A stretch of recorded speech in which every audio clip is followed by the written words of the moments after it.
Connor Green joined here by Mike DeVito, former Jets defensive tackle and a member of the 2010 Jets, which is my personal favorite team of all time. Mike, thanks again so much for joining me today.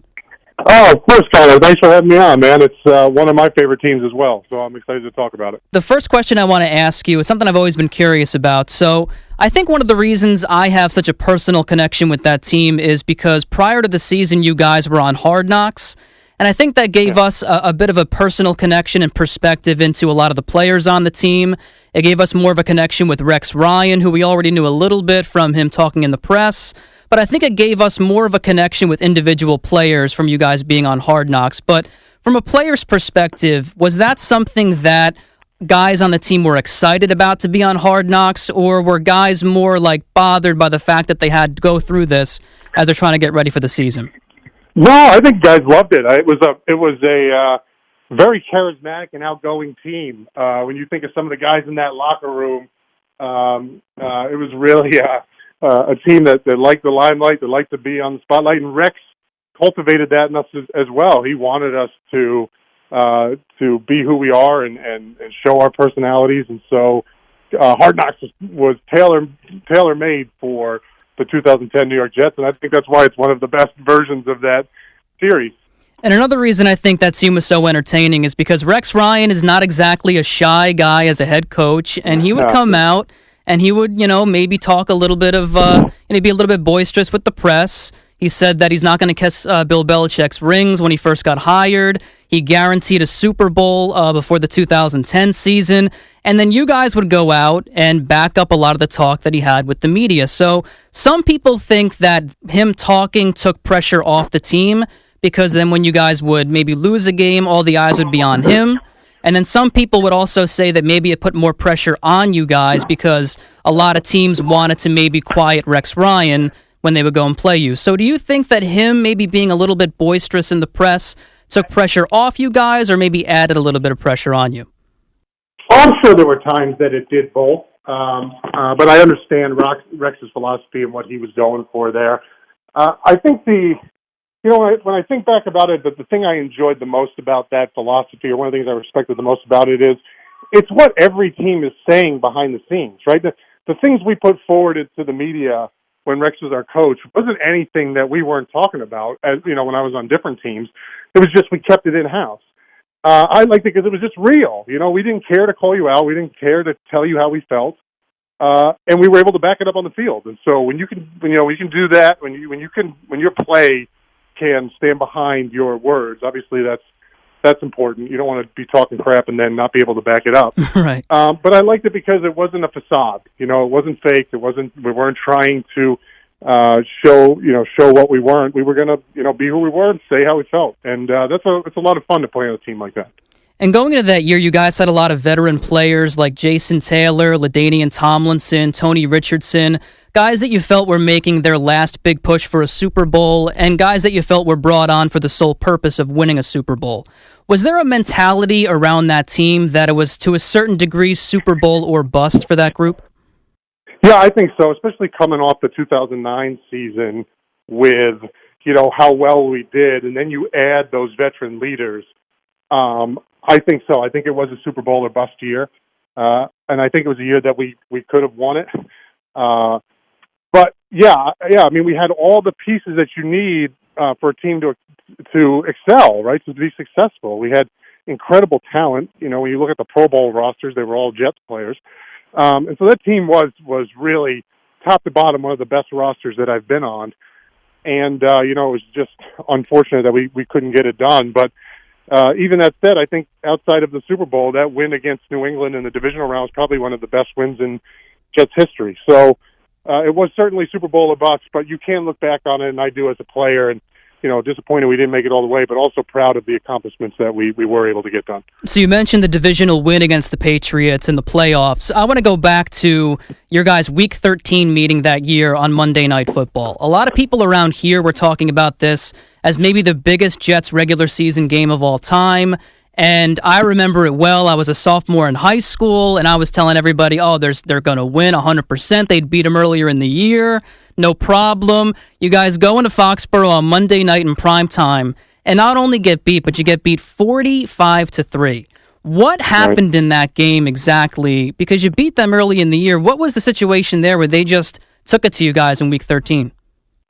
Yeah, I think anytime you're playing New England, you have to be playing all three phases, perfect out the gate, right? I mean, everybody, offense, defense, special teams, got to be playing at the highest level to right away, because New England's going to come out quick. And if you let them get going, that offense was really, really difficult, if not impossible, to stop once they were flowing.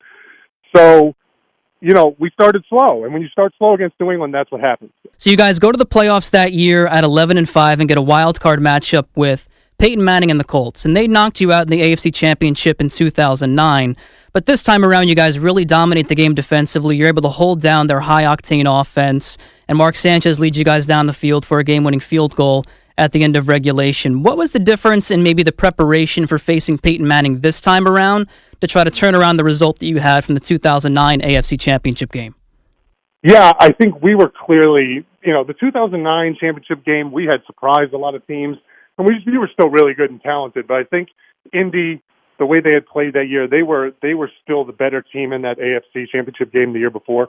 I think we were clearly the better team that year. 2010, the Jets were just better than Peyton Manning and the Colts, and we showed that in that round. It was obvious that we were the better team, and so there certainly was some extra motivation to get back at the AFC Championship loss the year before. Obviously, it's nice when you get that opportunity to knock a team out that knocked you out the year before. But I think we were just the better team. And we talked about it before. So you beat the Colts. You go to the AFC divisional playoffs. You get a rematch with the Patriots. Was there a sense of look, we're going to turn this around. Last time we got a little bit embarrassed by them. Nobody thinks we're going to beat these guys. So let's go out and show everybody that we can take down Tom Brady and Bill Belichick. We know how great they are, but there's no reason why we can't go out there and win this game in the divisional. If there was ever a loss that helped us, that made a difference, it was the Monday night loss. Because I guarantee you, no matter how good New England is at preparing for teams, I'm sure they underestimated us a little bit. And with Rex at the helm, we weren't about to do that with them. And so we were pissed about the Monday night game. We were pissed about, how we performed. And we were going to make sure to show them that wasn't the Jets that you played against. So I think that there was certainly a mindset going into that game, all right, we're going to put it to them. We're going to show them what we're about. And it's great when you're the underdog and when people don't expect to get much out of you, right? Because it's just human nature to let down a little bit. And so I think that was good to give New England that confidence that we did in that Monday night game, and then come back in that divisional round and punch them in the teeth. Again, probably the second greatest win in Jets history.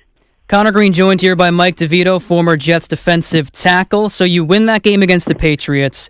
Then you go to Pittsburgh for the AFC Championship game. You would beat them in the regular season already, and you come out in this game, and it just gets off to a slow start. You guys fall behind 24-0 in the first half, and I think you guys really outplayed the Steelers in the second half, but ultimately just weren't able to pull yourself out of that deficit. After the game, was there disappointment from the fact that you knew you could beat these guys because you had already done it on the road that year?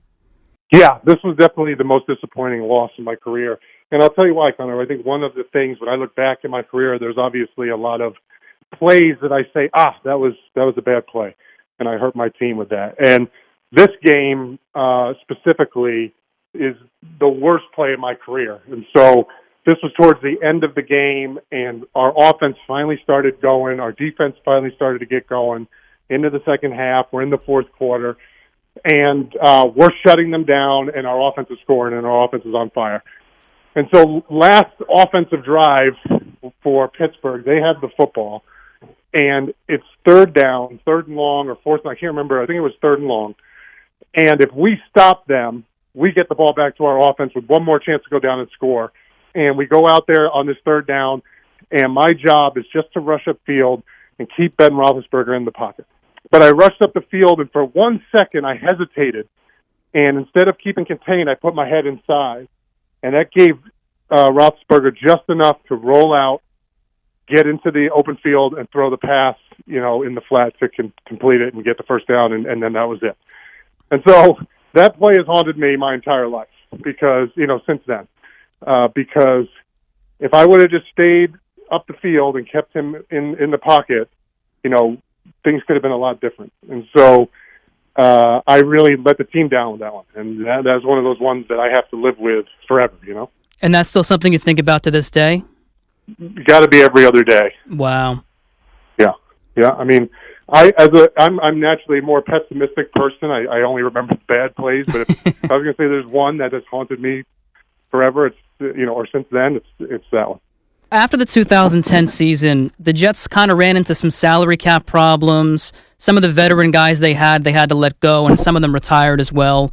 Did you get a sense that after that loss against the Steelers in 2010 that maybe the window on a championship had maybe closed for you guys? Yeah, I did. When I looked, I remember 2011 a little bit, and then definitely in 2012. When I looked at who we lost compared to who we brought in, I thought, you know what, we haven't done enough to keep this roster where it was. And obviously, when you're in a division, you play in New England twice a year, you need that 2010 Jets roster if you're going to be successful. And so when I looked, 2011, I started thinking, I don't think we brought enough back. Now, I still think we were talented enough in 2011. I think that's when the internal stuff got going. And then 2012, definitely I look back and say, wow, we do not have the roster to win in the AFC East and AFC more generally AFC. I mean, we just didn't have the guys to do it. Connor Green joined here by Mike DeVito, former defensive lineman for the New York Jets and a member of the 2010 Jets.